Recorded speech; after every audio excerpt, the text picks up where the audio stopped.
Caps on things that is just changing the way our financial aid works, and I really don't know what's going to happen to the Department of Education.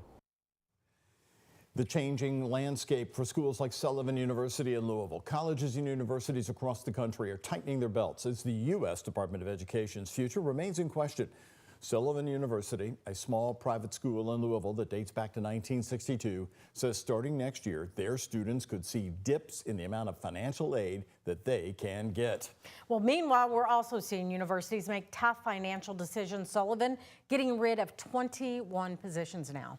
Isaiah Kim Martinez today talked to Sullivan University's president about what this means for their future.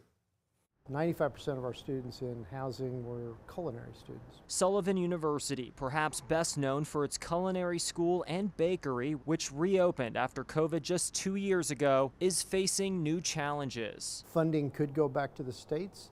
Funding could still stay at the federal level. But all those are things that are up in the air. Budget constraints forcing layoffs. The most recent ones were last week. And eliminating positions to save money. Sullivan University President Tim Swenson. We have to do better, and we have to do more with less. In 2025, he points to uncertainties higher education must take into account. There are aspects of the One Big Beautiful Bill that I like, and there are aspects that I don't like.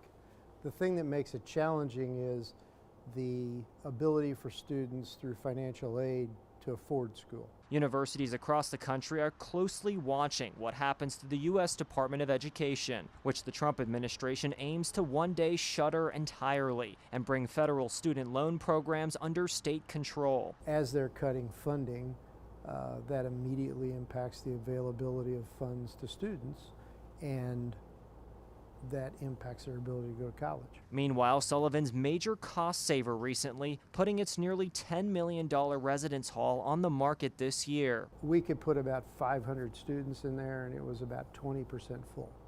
So there's a lot of unused space in there. I'm told the final student moved out of this building about a month ago. But for University President Tim Swenson, the bigger concern here is the amount of financial aid that'll be available to students in the years to come. But I think the real impacts are going to happen next summer when the financial aid will, I'm going to say, dramatically decrease. So the pressure, Swenson says, is on them and other universities to fill in those gaps and find other ways to ensure student enrollment doesn't take a hit. Isaiah Kim Martinez, WHAS 11 on your side.